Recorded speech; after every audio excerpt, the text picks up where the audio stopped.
கொங்கணர் சித்தரின் கடைசி சீடரான இவர்தான் கடைப்பிள்ளை சித்தர். இவர் அருளிய நூலில் நெருஞ்சிப்பூ, முருங்கைப்பூ, தூதுவளைப்பூ இந்த 3 பூவும் காலையில் பசும்பாலில் பூக்களை போட்டு தினமும் காய்ச்சியும் பருகலாம். அல்லது இந்த 3 பூக்களையும் நிழலில் காய வைத்து சூரணமாக செய்து கொண்டு பசும்பாலில் நன்றாக காய்ச்சி பிறகு அதில் 3 பூக்களையும் போட்டு 2 சொட்டு நெய் சிறிது தேன் கலந்து பருகலாம். இப்படி பருகி வந்தால் என்ன நிகழும் என்றால் தேகம் காய சித்தி நிலையை நோக்கி நகரும் என சித்தர்கள் கூறுகின்றனர். முதலில் காய சித்தி என்றால் என்ன என்பதனை நீங்கள் தெரிந்து கொள்ள வேண்டும். எல்லா விதமான கர்ம வினைகளும் சாந்தமடையும் போதுதான் இறைவனின் அமிர்தம் சிரசில் கசிந்து ஒழுகும் என ஆன்மீக மரபுகள் விளக்குகின்றன. அவ்வமிர்தத்தை ஒரு துளி பருகினால்தான் இத்தேகம் காய சித்தி தன்மையை அடையும் என சித்தர்கள் கூறுகின்றனர். அது மட்டும் இல்லாமல் முத்தி, மோட்சம், பிறவாநிலை, தேக சித்தி, அமிர்த அனுபவம் இவைகளை நோக்கி செல்ல இந்த 3 பூக்கள் உதவி புரிகின்றன என சித்தர்கள் மரபு நம்பிக்கை கூறுகிறது. இந்த உதவி புரிகின்ற 3 பூக்களில் எவ்வளவு ரகசியங்கள் உள்ளே அடங்கி இருக்கும் என்றே சற்று சிந்தித்து பாருங்கள். மேலும் கடைப்பிள்ளை சித்தர் கூறுகிறார், புருவ மையத்தில் கற்பூர தீபம் கொழுந்து விட்டு எரியும். ஆன்மஜோதி தரிசனம் போன்ற ஆன்மீக அனுபவங்களுக்கு மனம் தயாராகும் நிலையில் இம்3 பூக்கள் துணை புரிகின்றன என கூறப்படுகிறது. இந்த ரகசியம் இன்று இந்த வீடியோவை பார்க்கக்கூடிய அனைவருக்கும் இறைவனின் அருளாசி நினைவூட்டலாக அமையட்டும். யாருக்கெல்லாம் இறைவன் அருள் செய்கின்றானோ அவர்கள் மட்டுமே இவ்வீடியோவை உணர முடியும். நீங்கள் எவ்வளவு பெரிய பாக்கியசாலிகள் என்று எண்ணி பாருங்கள்.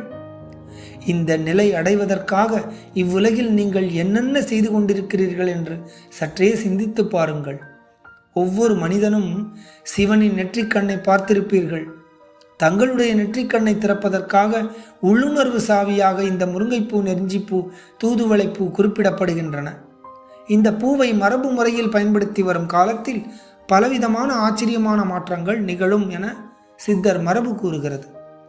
ஈர்ப்பு சக்தி அதிகரிக்கும் மற்றும் ஆண் பெண் தாது பலம் சார்ந்த குறைகள் நிவர்த்தியாகும் என கூறப்படுகிறது. உடல் உற்சாகம் பல மடங்கு உயரும் என சித்தர் மரபு சொல்கிறது. இதுவரை குறைந்திருந்த ஆற்றல் மீளவும் உதவுகிறது என கூறப்படுகிறது. அது மட்டுமல்லாமல் கர்ம வினைகள் கரையும் பாதையில் மனம் செல்ல உதவுகிறது என்றும் ஞானத்தின் உச்சத்தை நோக்கி இட்டுச் செல்லும் என்றும் சித்தர்கள் விளக்குகின்றனர். உங்கள் வாழ்வில் கர்ம வினை எப்படி தாக்கம் செய்தாலும் இந்த முப்பூவின் மூலம் மனமாற்றம் ஏற்பட்டு வினைகள் சாந்தமடையும் என கூறப்படுகிறது. பல உடல் மனம் சார்ந்த வியாதிகளுக்கு மரபில் நிவர்த்தியாகும் என்று கூறப்படுகிறது. இந்த 3 பூவின் மகிமை பற்றி சொல்லிக்கொண்டே போகலாம்.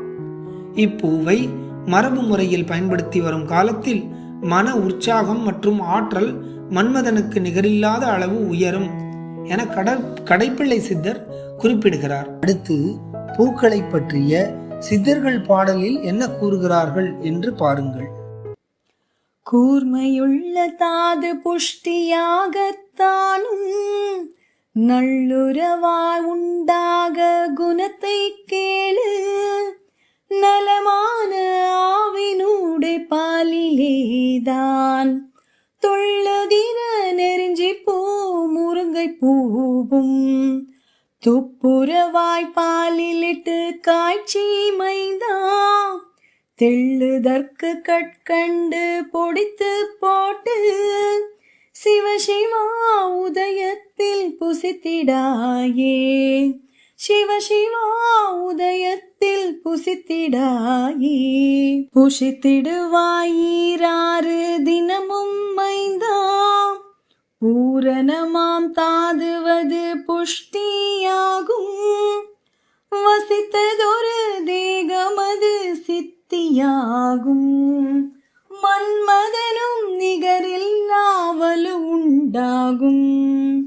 நசித்ததொரு நீர்க்கடுப்பு வெட்டை தீரும், நடுவான விந்ததுவும் செபிக்கும் பாரு, விஷதியின் மேலாக்கினையாம் புருவ மீதில் வேதாந்த கற்பூர தீபம் பாரே, வேதாந்த கற்பூர தீபம் பாரே.